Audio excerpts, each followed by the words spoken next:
And I said it, a love triangle murder. It's always something, man. It's always something to do with some kind of relationships that gets people caught up to where they're gonna ruin their lives, and they just. And it looks like there was teens too, some teens, and look how young these people look. Well, one dude, the girls look young, but let's get right into it. We are following the ongoing investigation into the murder of 16-year-old Trey Wright. The Florence County Sheriff's Office said it's arrested 9 people so far. 2 posted bond earlier this afternoon. News 13 Shelby Martin is live in the newsroom. And Shelby, what can you tell us about these arrests? Well, Edward, behind bars and without bond, Devin Raper was the first arrested for the murder of 16-year-old Trey Wright after he was accused of shooting and killing the teen. On Tuesday, police charged 17-year-old Sydney Kearns, 18-year-old Hunter Kendall, and 18-year-old Corinne Belviso with murder. Belviso and Kearns posted bond today. Gianna Kistenmacher, Trey's girlfriend, was the second person arrested. She's accused of leading Raper to Wright the night he died.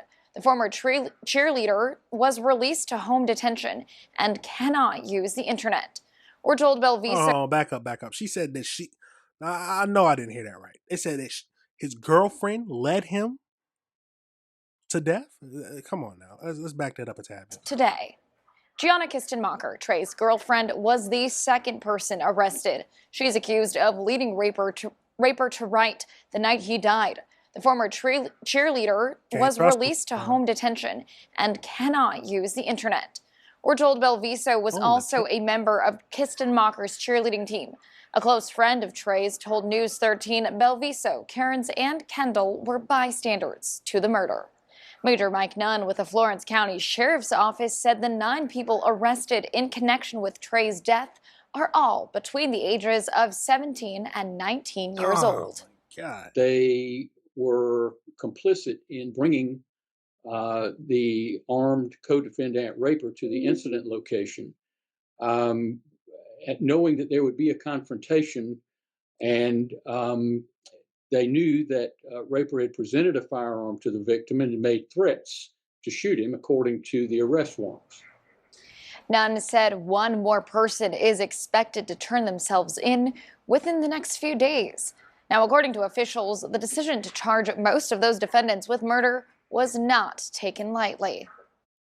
So the decision was made, again, with investigators in consultation with the solicitor's office, to charge each of them with murder, the hand of one being the hand of all, as part of South Carolina law as well. So that's the basis of the charge for each of those individuals.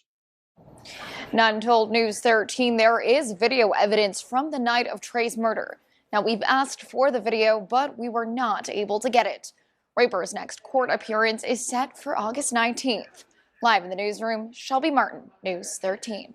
Now, yes, hey, if they all had a hand in it, I don't see anything wrong with charging them all for murder. But we're going to get over into this next video, and this one, so it's by the Law and Crime. I know y'all have seen that before, but a lawyer. They have a lawyer in this. We're going to skip through it a little bit so we can get to the lawyer who basically giving his take on it. So especially with the one in hand, or what is it? One in hand. We'll see what I'm talking about, but let's see what he's talking about. Let's get it. Is this him? Yep. Names of these new suspects and information on their arrests at the time of this recording, they have not gotten back to us. Join us now from South Carolina to talk about this case is Tyler Bailey, civil rights and criminal defense attorney. It's always great to have you on Law and Crime. What do you make? I mean, 9 suspects in this case, all charged with murder in the death of Trey Wright. What stands out to you in just how law enforcement is going about this investigation? Well, first, just on a human level, it's a tragedy, especially when you have young people involved in gun violence and loss of life like this. And the first thing that went to my head was that this is kind of an unprecedented way to use the hands of one, hands of all. Jurisprudence, which is something that's used often in South Carolina involving gun crimes or possession of drugs, but I haven't seen it much with murder, especially when you have 9 young people. And it also appears to be a way for the local government and sheriff's office to probably combat youth violence, looking at a way to send a message that, young people and kids, teenagers, school starting back, don't assist people who have firearms and are about to engage in altercation, Sound good? because you have 9 kids or young adults, some teenagers, some 18 or older, who actually helped the accused get to the victim, and the victim tragically lost his life. So it's really unprecedented on those fronts. And then the bail also seems to be low, because these are serious allegations that kids or young people, let me rephrase that, are charged with, but the bond does not seem indicative of the seriousness of the crime, which leads me to believe that this could be a way or a tool to get them all involved in the case by law enforcement, and then possibly work out deals south from there. Yeah, because it's from what we know, several of the suspects have been released on $20,000 bonds. The man, Devin Raper, who is accused of firing the shots, he is still being held without Gotta pay bond. 2,000. What will prosecutors have to prove in these cases of the associates of the person they say fired the shots? What will they need to prove if they were to take these to trial? They'll need to prove that the associates knew that the accused was going to the location with the intent to commit murder, murder of somebody. And they're using the fact that they assisted him. They knew that he had a weapon, and they knew he was going to the altercation. But they're going to need to prove there was intent on the front of the associates that this was going to occur, which is tough. Providing assistance, accessory before the fact of the crime, is easier to prove than it is actually that they all participated in the murder with the intent, knowing that the accused was going to go there and he was going to commit a murder by shooting the victim who tragically lost his life. And that's a steep hurdle for the prosecution to make here. Because Now let me, because now we remember the girlfriend of the defendant, led him to the dude with the gun. So, hey, man, if a girlfriend does that, man, she deserves to be in jail. I don't know if I don't know if that's a murder charge, but she needs to be in jail for a long time. Can't you? I mean, they're all teens, so I mean, but wow, the girlfriend leading you to death, and they said it's a love triangle, so somebody was involved in some kind of, oh my god, Anna absolutely. Kirstenmacher, who is reportedly the girlfriend of the victim, and What she I was just the talked about. first co-suspect with Devin Raper, who was arrested, and it was believed that she was the one, according to law enforcement, who orchestrated this, knowing that the two of them were at odds, that Devin Raper was armed, and that she was bringing Devin Raper to meet Trey Wright, and then it ends in sadly, Trey Wright's death. And originally she was charged with Two guys accessory fighting before the over a girl. fact, and now she is facing a charge of murder. What is the difference between the two? Accessory before the fact means that they provided assistance to the defendant or the accused here to further his ability to commit the crime. Accessory after the fact is when they provide assistance afterwards with knowledge. But accessory before the fact means that she knew that he was going to go there and he wanted to, use his firearm to engage in murder, attempted murder, or something like that, and she helped him do it by orchestrating the whole thing. Murder, which is a lot of a steeper hurdle, means that she went there and actually helped him commit the murder. It's a little difference. It's a legal distinction. I think that the sheriff, in the interview that I saw, he said that he was very methodical in speaking with the solicitor's office and investigators before upping the charges to murder for her as well. Accessory before the fact, to me, seems easier. And it also is something that this case could be pled down to, maybe, if they dismiss the murder charges later. Because you think of some of the other people involved, and we don't know. We have arrest warrants that kind of say the same thing as Gianna Kirstenmacher's arrest warrant, where it was they knew, according to this, that Devin Raper had a gun and he was going to go to Trey Wright, and they knew that there was going to be an altercation that was going to lead to his death. And then there's also reportedly video of what happened, which that hasn't been released to the public as of yet.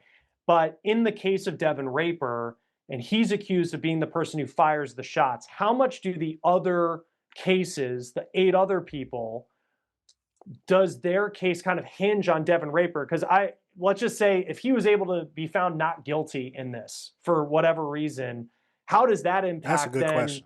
the other people who have been charged with murder if they're not the ones who were accused of firing the shots?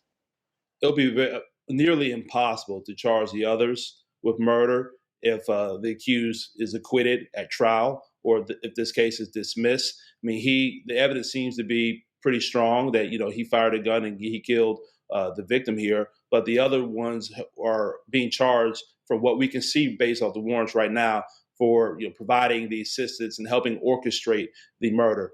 If he's acquitted, then there's no way that his associates or his friends or whatever you want to call them, who are also charged with murder, could be charged because the main culprit, the shooter, would be found not guilty, acquitted, or have the charges dismissed. Now, absolutely crazy. Absolutely crazy. A love triangle. Two guys after the same. Well, this is my inferences. They didn't explicitly say this, but they called it a love triangle. So you got two guys going after the same girl. I'm assuming the girlfriend. The girlfriend, for some reason, led her current boyfriend over to the one who wanted her, let him die or be killed. And then all because of that, 9 people, the shooter plus 8, 9 people in total are being charged with murder. Choose your friend groups accordingly. That's all I can say. Choose your partner and choose your friend groups accordingly. There are some sick people in this world, and you will never know how sick they truly are until they stab you in the back. This man thought he was having a good day seeing his girlfriend. He was probably thinking he was going out somewhere, having a good time, or let's go out somewhere. And she leads you to your murder, to the person who's you're beefing with, or having a problem with, because I'm assuming he's going after your girl. Oh my god, absolutely crazy. Absolutely crazy. I'm fine with all of them being charged with murder. If they all had a hand in it, all knew what was going to happen.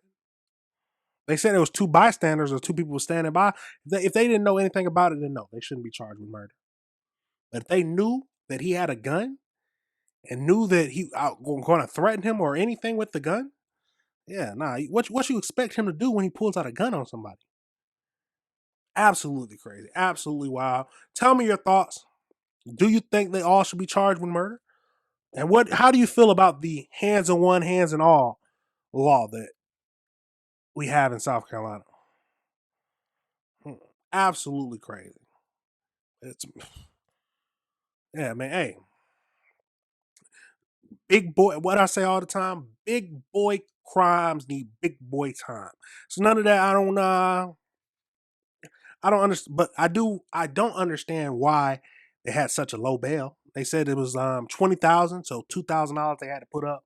Majority of them. Can't remember if they said if the shooter had bond. I'm assuming he didn't have bond. I would hope he didn't have bond, but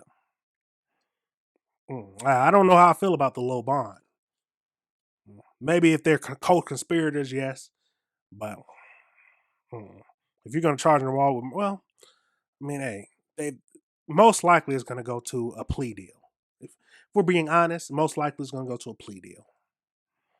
I don't. They need to get some years though, especially if they all knew about the murder. They need to get some years. I don't see anything reason why they wouldn't need to stay a few years in jail. If they knew about it, they need to. Yeah, especially you led him to the girl. Oh, the girl need to. Hey, she might need to get the same time as the murder if she led him right to it. Nah. You can't even trust your own. You can't even trust your old lady now.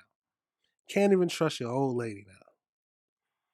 God, yeah, you just got to choose better. Choose appropriately, please, because some people will ruin your life.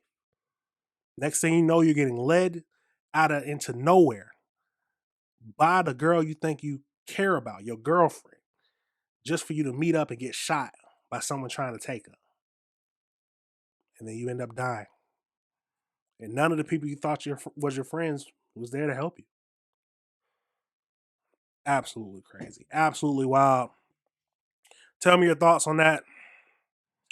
Do you think they all should get murdered? Or, like I said, do you think they all should get murdered? Or, oh my God, that one, hands in one, hands in all. If I'm saying that law wrong, forgive me, but hey, big boy. I'm gonna say this again. Big boy crimes deserve big boy time. All right, everybody. Remember, this is AC Reviews the World.